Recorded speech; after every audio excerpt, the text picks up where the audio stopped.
Adventure in Pipeman on W4CY Radio.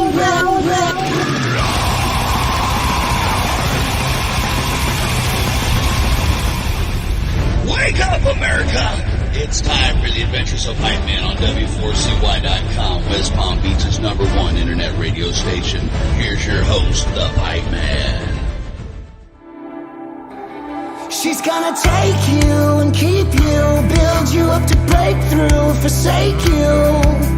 Promise of lycanthropy, Jekyll Hyde philosophy. Slave her to save her, deceiving in nature, this creature. Innocent catastrophe. This is the Pipeman here on the Adventures of Pipeman W4CY Radio, and I'm very excited about our next guest because he's a cool-ass fucking rocker and from a cool-ass fucking band, just to be blunt. And they have a great single out. It ain't all right, but it is badass. So welcome to the show, Patrick from Budderside. How are you? Right, man. Thanks. It's so good to see you again. Last time I saw you was at Rockville. What an epic day. What an epic start to the day with you that day. And Nice. we're still using that photograph you took for our PR. So thanks for a million things. I love it. I love it. And you're going to be at two of my favorite festivals this year, Louder and Aftershock. Yeah. Hell And I'll tell you why I'm really excited about both those festivals is number one, Budderside's playing there. And then just as an afterthought, so is Slayer. yeah. Right? You know what's funny is the last time we played with Slayer before, we did the motorboat cruise. Lemmy invited us to be a part of that. And Slayer played the same, like two slots after us. It was insane. Wow. Yeah. So it's a reunion of sorts. I know, right? Okay, you ready for this? This will blow your mind. I was at Slayer's first show ever. No way. Yeah. Of course you were. I know, Of course right? you were. I've seen them like a million times, and you know what? A few more times this year is still not enough. So you were at their first show ever? Uh-huh. Wow. So was there just like a crazy pit? Like what was the vibe? Well, it's crazy, but it was LA and there was nothing really like it except them and Metallica, which is why they went to the Bay Area. And it was, everything was starting to go towards the hair metal stuff. And, Motley Crue was the heaviest thing out there till Slayer and Metallica got there. Right. And then Motley Crue went totally in the other direction because they were kind of heavy in the beginning, and then here's an interesting story though. When Slayer went up to the Bay Area, they actually were, the other Bay Area bands were giving them crap because they wore eyeliner, to look evil down in LA, and the way the Bay Area thrash looked at it is you're just another one of those glam hair metal bands. That's so interesting. I would have never, I thought, the last thing that they'd go to the grave without wearing makeup, that's the kind of. Yeah, they wore like the dark eyeliner so they could look evil, almost like the King Diamond kind of look. King Diamond. Remember Mickey D was in that from the beginning, Yep. Oh, yeah. So, Hell yeah. Yeah, it was so wild because down in LA we thought we were cool to begin with, and then when Slayer and Metallica left, they left us with nobody. And then I went up to the Bay Area. I'm like, oh my God, this is where it's cool. Right. Yeah, Testament, Exodus, Slayer, all of them were thrashing around up there, right? Yeah. That was unbelievable. A hub for metal. Like it was, San Francisco was the spot. I was up there, I grew up there. So that was like where we would go. And that was really, the whole vibe was all about being super heavy. I remember my first day coming into high school, there were a couple of sophomores or maybe they were juniors and they had these, the denim jackets on with the leather vest over, and they had Slayer patches and Testament patches and Exodus patches. And, I walk in and I don't know what kind of look I was repping, to be honest, but I had a Walkman in my hand. And the first thing they did was they grabbed me by my jacket and they threw me up against the locker. And I was like, oh, shit. I'm laughing because I can remember this.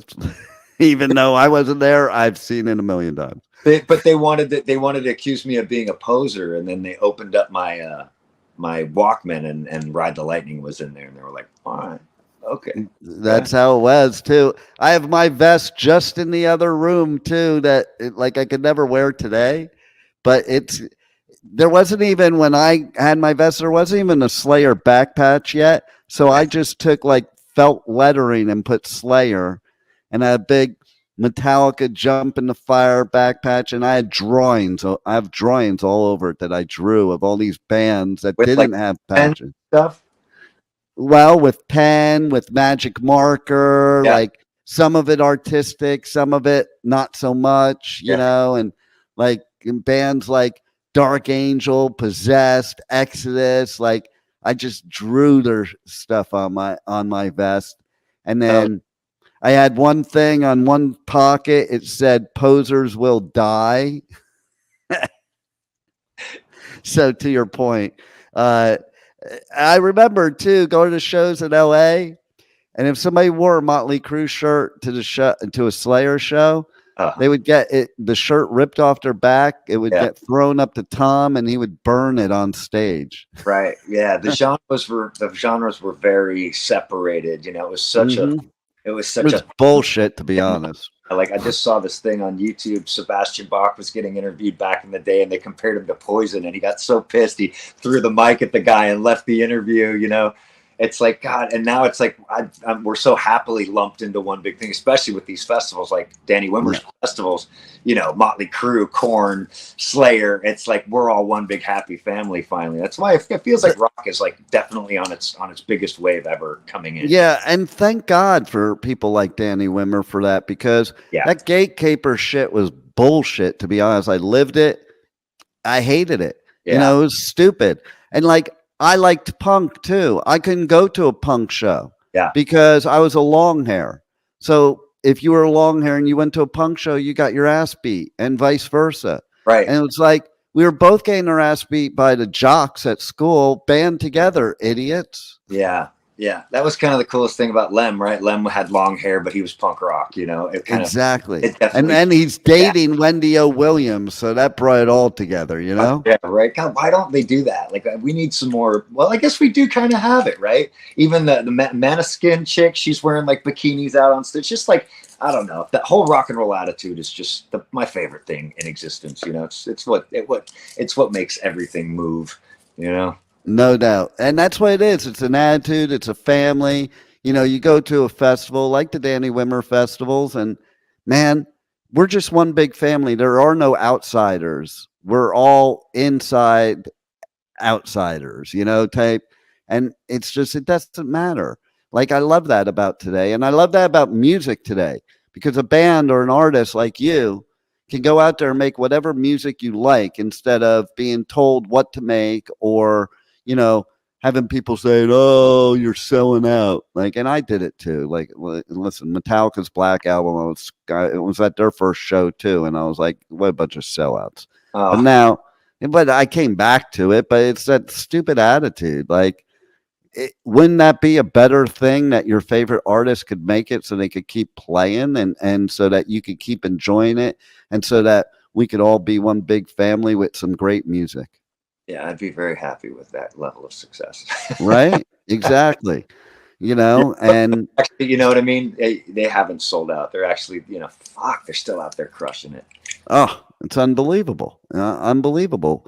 Yeah. You know, they just headlined Hellfest again, you know, and so tell us a little bit about this new song, because I dig it and it has some great meaning to it. Everybody catches their own meaning to songs, I suppose, and that's kind of the beauty.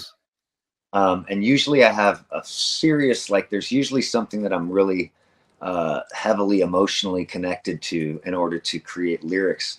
This was, I think, the last song we worked on during the second phase of the recording process. We would go out and see Matt Good, our producer, for 4 songs at a time. So we did three different sessions, which were about 4 to 5 days each, and we would bust out 4 songs, whether we'd written something before or not. And this one kind of came together last minute, I think on the final day of recording. And, you know, I've always just been fascinated with, you know, vampires and werewolves and, you know, monsters and all that stuff. And I didn't really want to incorporate that in a try hard kind of a way. So I just sang really about like stuff that really fascinated me. And as I started to do that, I found this beautiful, in the poetry that started coming to mind. There was just this real balance of how there's always something good brings something bad, or there's always just kind of this crazy balance. The song turned out to be really about the catch-22s of life, how if you're loving someone, you're actually killing them, or maybe if you're killing someone, you're actually showing them love. In some cases, it's always about perspective and how you look at things, which really define your opinion of things. And then it's always an opinion. Somebody else can have another one on something. So and I also wanted to do something that was really based in the Day of the Dead, the whole lore. So that's really where the lyrics kind of formed, And I love everything you're saying, because I'm all about it's all perspective. And I think that everybody around the world, and especially in our country, needs to be reminded of that. Yeah. Because it's like human beings can't seem to understand somebody else's and can have a different point of view from different variables in life, whether it be where they live, where they grew up, how they were brought up, what they're exposed to, what their business is, what their work is, anything like that. And like, I think, to me, that's the Day of the Dead. All these people walking around like zombies, like, divided, not understanding what the other person is going through, and maybe having a little empathy for each other instead of attacking each other. Yeah. Like, death is a celebration. I've lost so many people now. It's like, you have to, I lost my best friend at the top of this year. And it was the first time that I finally was just kind of like, you know what? I really have to celebrate this person. I don't have time to slow down anymore and really just be woe is me or upset, because I know that person lived their life to the fullest. So, the song definitely takes a look at that. It's like, dying is being born, and, loving somebody is you could be trying so hard to love somebody, but they feel like you hate them, or, sometimes you don't even think that you're trying at all to love somebody, and they can feel like you showed them the most gracious amount of generosity they've ever seen. So it's interesting.